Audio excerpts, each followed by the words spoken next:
नमस्कार दोस्तों, स्वागत है आपका आपके अपने YouTube परिवार में। आज का जैसा कि आप लोग टॉपिक देख रहे हैं, ज्ञापिन गायों की देखभाल कैसे करें।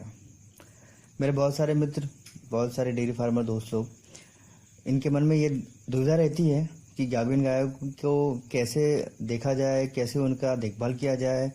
और अगर देखभाल करने में गलती हो तो गलती होने के बाद में उसको कीटोसिस, थनैला, लेमनेस, ऐसी बहुत सारी बीमारी हो जाती है। और ऊपर से जो काफ मिलने वाला है होता है हमको, वो काफ भी जो होता है वो भी तंदुरुस्त नहीं होता है, जिसकी आगे जाके शायद मृत्यु भी हो जाती है। अब इन सारी चीज़ों से कैसे बचे और कैसे प्रिपरेशन करें एक गाय की, कैसे एक गाय की ऐसी देखभाल करें कि वो अच्छे दूध पे भी आए और उससे जो निकलने वाला बच्चा वो भी तंदुरुस्त हो। यही सारी जानकारी लेके मैं आप लोगों के सामने एक नया वीडियो लेके आया हूँ। उम्मीद है आपको मेरा वीडियो पसंद आएगा। वीडियो पसंद आया तो वीडियो को लाइक जरूर करिएगा, और अगर वीडियो और चैनल आपको अच्छा लगता है तो सब्सक्राइब करिएगा।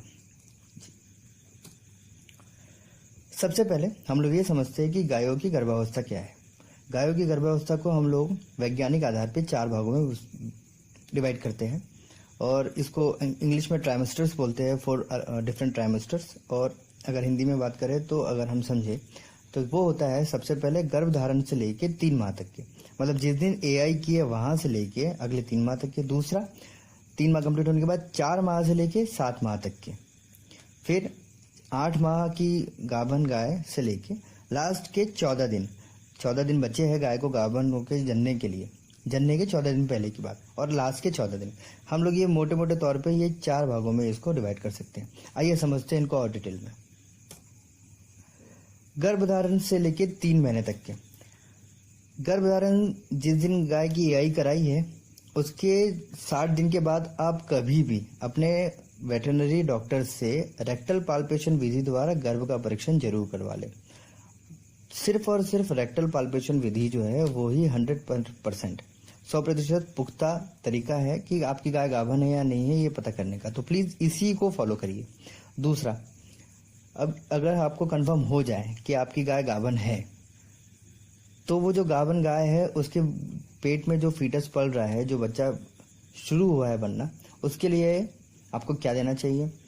तो फीड तो जो गाय का है वो जो दूध के अनुसार, क्योंकि वो दूध दे रही है तो दूध के अनुसार जो फीड जा रहा है वो जाएगा, मगर उस बच्चे के लिए, उस फीटस के लिए 500 ग्राम कंसंट्रेटेड फीड, जो दाना आप लोग कहते हैं या सुदाना, भूसा और हरा चारा हटा के जो दाना सुदाना जो आप कहते हैं, वो चीज आपको 500 ग्राम मतलब आधा किलो आपको देना है। नेक्स्ट, अब गाय के स्टार्टिंग 4 माह से लेकर 7 माह की होते तक के गाय जब गाभन कंप्लीट करे तो उसके बीच में हमको क्या करना चाहिए, बहुत विशेष चीजें हैं, समझिएगा। पहली और दूसरी ब्यात की अगर हीफर है, मतलब पहली ब्यात की पहली बार जनने वाली बछिया है या दूसरे बार जन रही है वो बछिया, अगर ऐसी गाय आपके पास में है तो उसको विटामिन एच लिक्विड फॉर्म में आता है, उसको आपको 1 महीने में 15 दिन के लिए रोजाना 15 ml एक टाइम आपको देना है। इसके अलावा जो आपने पहले आधा किलो फीड खिला रहे थे तो फीड को बढ़ा के आपको 1 किलो फीड करना है, वो फीटस के नाम के लिए। बाकी दूध के अनुसार जो चल रहा है वो चलता रहेगा, पर फीटस के लिए अलग से 1 किलो फीड देना है। हाँ, अगर गाय तीसरे या उससे अधिक ब्यात की है तो आपको सिर्फ और सिर्फ फीड एक्स्ट्रा करना है, फीड बढ़ा के रखना है जी। नेक्स्ट, अब बात करते हैं कि 8 महीने से लेके 14 दिन पहले तक के, जनने के 14 दिन पहले तक के आपको क्या करना चाहिए।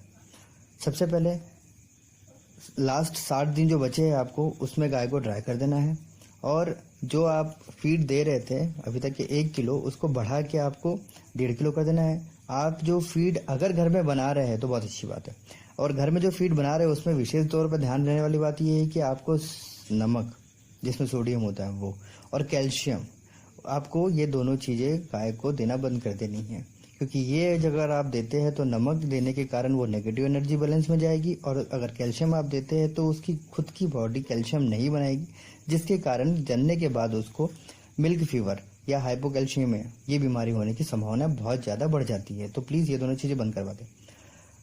लास्ट के 60 दिनों में किसी भी समय, मतलब मिनिमम 1.5 महीने के आसपास में आप डिवॉर्मिंग जरूर अपनी बच्चिया गाय की कराएं। जिससे कि जो बच्चियां पल रही है अंदर उसकी भी डिवॉर्मिंग स्वतः ही हो जाती है। फास्फोरस का इंजेक्शन अगर आपकी गाय 3 ब्याज से ज़्यादा ऊपर की है और आप कहीं ना कहीं ये मानते हैं कि इसको कहीं कोई परेशानी हो सकती है, तो उसके लिए आप उसको फास्फोरस का इंजेक्शन एंटास कंपनी का आता है नोविजेक करके, आप वो इंजेक्शन लगा सकते हैं।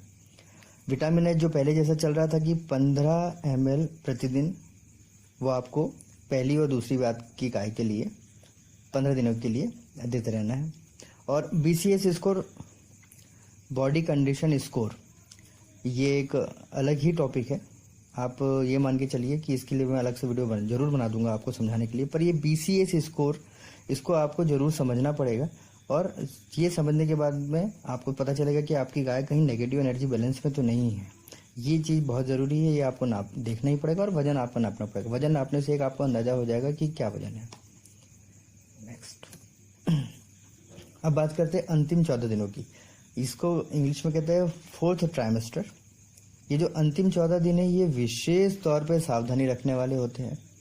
आप ये तो एक अंदाजा लगा सकते हैं कि अब गाय आपकी 2 हफ्ते में जनने वाली है, या फिर जो आपने AI डेट है उसके हिसाब से एक अंदाजा लगा सकते हैं कि 283 दिन के हिसाब से ये 14-15 दिन इसके बचे हैं जनने के लिए। तो वहां से आपको क्या शुरू करना चाहिए? सबसे पहले तो आपका जो फीड आप चला रहे थे 1.5 किलो, उसको बढ़ा के आप 2 से 3 किलो कर दीजिए।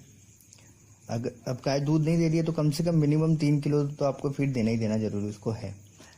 मेटाबोलाइट नाम का एक प्रोडक्ट आता है वीरबेक का, जिसके अंदर सारी चीजें मिली हुई होती है। इससे मेरा पर्सनल एक्सपीरियंस है कि बहुत अच्छा रिस्पांस मिलता है। तो आप वो मेटाबोलाइट के कम से कम 2 डब्बे जरूर कर लीजिए, क्योंकि वो बहुत अच्छा रहेगा। वो गाय को आपको देना है।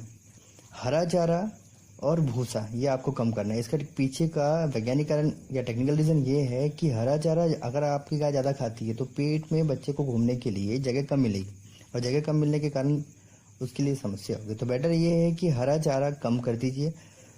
10 किलो के आसपास, मिनिमम 7-8 किलो के आसपास आप, या 10 किलो, 7 से 10 किलो के बीच में आप रखिए। और भूसा, अधिकतम भूसा उसको 1.5 से 2 किलो दीजिए आप। जी हाँ, इतना भूसा पर्याप्त है उसके लिए। आप भूसा इतना कम कर दीजिए और हरा चारा आप कम कर दीजिए। आखिरी के 24 घंटे, 14 दिन में जब लास्ट आपको समझ में आ गया कि आपकी गाय जनने वाली है, तो आखिरी के 24 घंटे, आखिरी के 24 घंटे में आपको क्या करना चाहिए? तो आखिरी के 24 घंटे जो है उसमें आपको गुड़, आधा किलो गुड़ आपको अपनी गाय को दे देना चाहिए। वो गुड़ आयरन, कैल्शियम से भरपूर होता है, जो कि आपकी गाय को इंस्टेंट एनर्जी देने का काम करेगा। और ये गुड़ आप चाहो तो 2 दिन 3 दिन तक के आप अपनी गाय को जनने के बाद में भी दे सकते हो। रही बात कैल्शियम लिक्विड आता है, तो जनने के 6-8 घंटे पहले या 12 घंटे पहले आप कैल्शियम लिक्विड अपनी गाय को जरूर दे दें। कैल्शियम लिक्विड दे सकते हैं, इसके अलावा एनर्जी बूस्टर भी आते हैं, आप वो भी दे सकते हैं। बट कैल्शियम लिक्विड तो आपको निहायत ही ज़रूरी है कि आप कोई भी कंपनी का कैल्शियम लिक्विड, आपको एक बॉटल 500 ml की आती है, वो आपको जरूर पिलाना। और जनने के पहले जब आप समझ रहे हैं कि 12 घंटा बचा है जनने के लिए, तो उस समय आपको अंकुरित चना 1 या 2 दिन पहले जो आपने चने को पानी में डाल देना है और उसको अंकुरित कर लेना है। और अंकुरित चने को कूट के किसी भी खलबत्ते में या किसी भी चीज़ से उसको कूट के, दबा के, मैश करके आपको अपनी गाय को 2 टाइम देना है, सुबह 1 किलो, शाम को 1 किलो।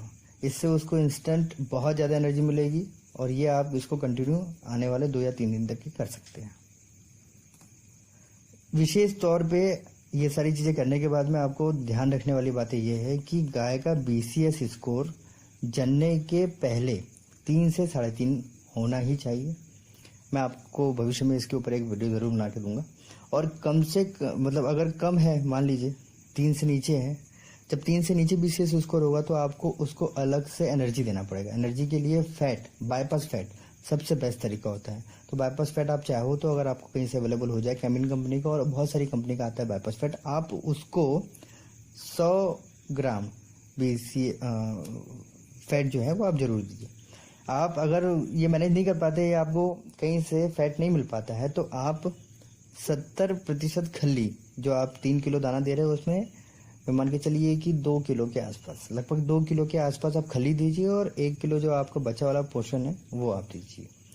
तेल या घी अपनी गाय को लास्ट के 14 दिनों में बिल्कुल भी गलती से भी नहीं दीजिए। बहुत सारे वीडियो मैंने देखे यूट्यूब पे, और अलग अलग तरीके से उनके वो एक्सप्लेनेशन देते हैं कि हाँ ये अच्छा है, मगर बिल्कुल नहीं। आपकी गाय को घी या तेल की कोई भी ज़रूरत नहीं है, और वो आप पिलाएंगे तो आप अपनी गाय का नुकसान ही करेंगे, क्योंकि वो डाइजेस्ट होने में बहुत परेशानी करता है। और लास्ट के 14-15 दिन, वैसे तो 60 दिनों तक की आपको गाय को जो है खुले में, 60 दिन जो लास्ट के बचते हैं उसमें गाय को हर 15-20 मिनट के लिए घुमाना ही चाहिए। खुले में आप गाय को पाल रहे तो वो तो बेस्ट है, अपने आप घूम लेगी, मगर अगर मान लीजिए वो खुले में नहीं घूम पा रही है तो आपको अलग से घुमाना ज़रूरी है, 10 से 15 मिनट के लिए मिनिमम। और गाय को अलग जगह, जो आपका एरिया है जहाँ सारी गाय बंध रही है, जहाँ दूधने वाली भी है, हीफर भी है, बाकी सारी गाय है, वहाँ ना रखे। इसको अलग से एक सेपरेट एरिया दे जहाँ उसकी काल्विंग हो सके। प्रेगनेंसी एरिया कहते हैं हम लोग, जहाँ पर वो प्रेग्नेंट गाय को रखा जाता है, उनके लिए अलग एक शांत माहौल दे, साफ सुथरा हो, अलग से जगह हो, ये उनके लिए बहुत बेस्ट होगा। ये सारी प्रोसीजर को आप फॉलो करेंगे तो मैं पूरी तरह से 100% श्योर हूँ कि आपकी गाय की काल्विंग, डिलीवरी और बाद में जेर गिरना और इसके आगे की समस्या से भी आपको बड़े आराम से निजात मिल जाएगा, और एक हष्ट पुष्ट बच्चा मिलेगा आपको। और साथ ही साथ आपकी गाय भी किसी भी प्रकार की लेमनेस, किसी भी प्रकार की किटोसिस, किसी भी प्रकार से मेस्टाइटिस या और भी होने वाली समस्याओं से, मिल्क फीवर, इन सबसे कोसों दूर रहेगी। उम्मीद करता हूँ आपको मेरे द्वारा दी गई जानकारी पसंद आई होगी, और अगर आपको ये मेरी जानकारी पसंद आई है तो इस वीडियो को लाइक करिएगा, और चैनल अगर पसंद आया तो इसको सब्सक्राइब करिएगा। धन्यवाद।